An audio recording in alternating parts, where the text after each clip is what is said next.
Hey everyone, Brenton here. As you can see, I'm playing Stars and Stripes in HUT, so that's the video in the background. But anyway, we're pretty much running into, what we're going over to today is all the game modes that aren't coming through 100% confirmed to the Xbox One version, and some sum up things from today, because there's a lot of QAs with Rammer and all this stuff, so we're just going to sum up all the information to start off with what's not in the game.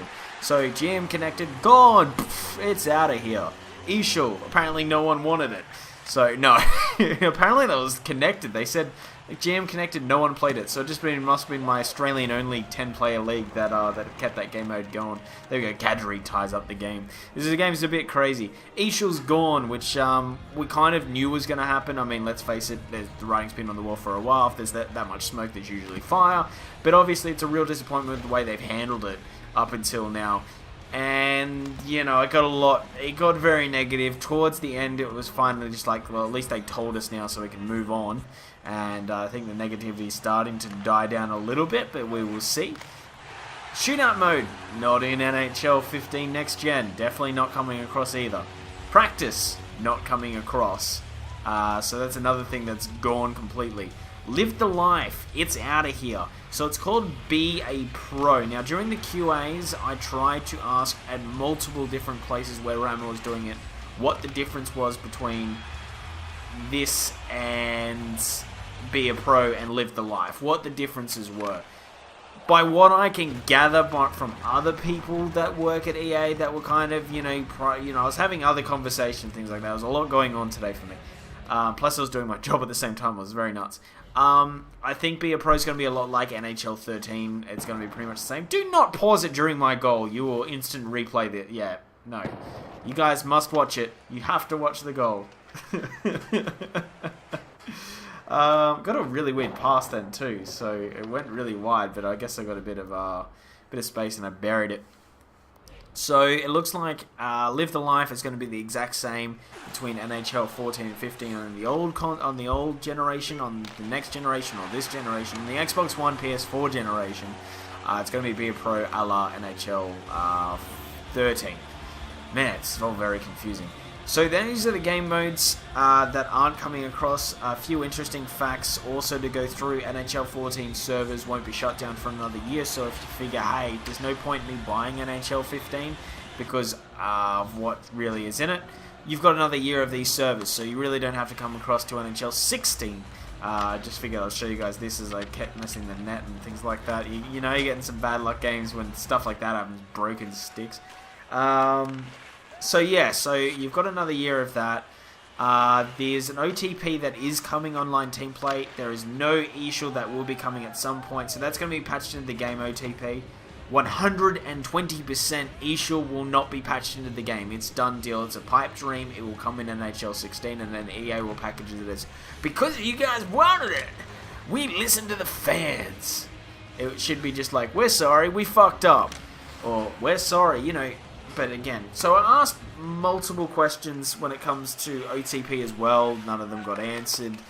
Pretty much anything to do with any game mode confirmation didn't get answered, which has me worried again, because what was the last time with EASHL and all this stuff when we're trying to get confirmation of that? They didn't get answered, and what happened?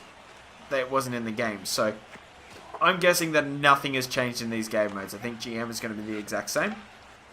Well, at least I'm hoping it doesn't go backwards. Be a Pro, it's obviously gone backwards, so next gen, you know, we're not dealing quite with the same amount of players. I got robbed there in overtime. That is absolute robbery.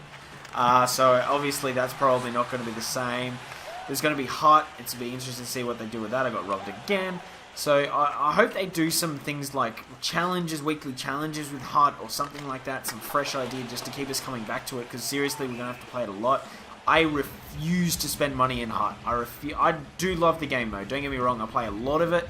I've dinged up over what I'm looking at now, about 300, nearly 400 games plus all my GM connected time, things like that. So I do play a fair bit of it. But I refuse to buy packs. I just refuse to buy packs. I don't believe in doing that, so I won't. But look, this is just the most frustrating time to be an NHL series fan. It's more just the lack of communication. I also asked the question, what has, and I did it in a really nice way. I said, what has NHL learnt, or EA Vancouver learnt about this experience about leaving gamers out of the loop, from previous iterations, for things happening, and to which that got deleted and I got banned from that forum, and the way I worded it is exactly how I wrote it. So it wasn't in a bad way. I was just trying to get some confirmation to see whether they've learnt from any mistakes that they've made. And honestly, they have as a company. And the difference between, look, every company, like I work for a pretty big company. I'm not going to say what I do for a living, but dude, we fuck up all the time. No, not all the time, but when we do, we own it. That's the best thing about our company is like, dude, hey, we stuffed up. It happened. We're fixing it. This is what we did to fix it. We're going to do this to make it up to you. Awesome. EA doesn't do that, and so again, it's starting to come into the whole PA thing of what EA, needs to start doing when it comes to communicating its fans. Instead of being like, well, screw it, you'll buy it anyway. It really seems to be like, we need reasons to buy it. But here's hoping there's some more information with game modes coming out, as Xbox One and PS4 versions seem very, very light, and there seems to be no improvements. The only things we've got is dynamic cloth. That's awesome. Oh, jeez. I do apologise. Dynamic cloth, 30 authentic arenas, 29, because the United Center mightn't come through. If it doesn't, it'll look very similar. So there's a whole 2K licensing thing there. What else is there? There's a puck that is realistic and doesn't bounce like a bouncing ball.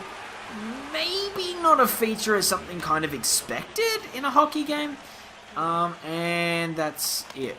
Oh, and the commentary, which they boasted on their questions and answers as innovative and amazing, where it sounded bland to me. I love Doc Emmerich, don't get me wrong, but the commentary was pretty awful, at least by what we saw. So really, don't bother going through and looking at the questions and answers. To be honest, there wasn't a lot there. He just picked the easy questions. The only other thing is OTP, online team play, was he said in multiple things that it will be out before Christmas. So that's something to look forward to, that it will be out kind of soon. But he is hoping that's the case. But otherwise, there really wasn't a lot. They just picked the easy questions, didn't talk about game modes. The other thing they really dodged, which I figured they could have done a yes or no, was creating skaters. So obviously you can edit skaters in NHL 14 now. They didn't confirm whether you could do that in NHL 15. That's a bit scary, because on Operation Sports they do a thing called revamped rosters, where they give you custom-made rosters, and it's really good. There's much more parity and stuff like that, so you can play like an offline GM mode. I got really lucky. He almost buried that. He could have won the game, but he shot it wide. This game went pretty deep, but we just couldn't get a winner. So yeah, that's a bit scary. They didn't confirm that, but again, they didn't confirm anything. So I guess we're left to our own devices. But you would have thought they could have come out with something, at least give us something, instead of just screw us over again. Not tell us anything in this time, and now they're just like, oh, well, you don't need to know anything about the game modes either. Go fuck yourselves. It's a bit nuts, EA's strategy for this sort of thing. Obviously, we're going to get the early access details soon. I pray that it's not like a 6-hour cap thing and they just go, look, 5 days. We've stuffed up massively. You guys probably deserve a 5-day. I try to get top shelf at the post. You guys probably deserve something. So hopefully it's that for the people that got early access. I'm one of them. Or EA access or whatever they call it. Got a bit of lucky there as well. Like, I started getting bored. I was like, this is getting nuts. But anyway, guys, that's the video. If you haven't subbed already, make sure you do. We're entertained for 9 minutes. Hell, you may as well. Otherwise, give it a like if you are subbed, and put your comments down on what you think EA should do, or what game modes you're looking forward to, or just really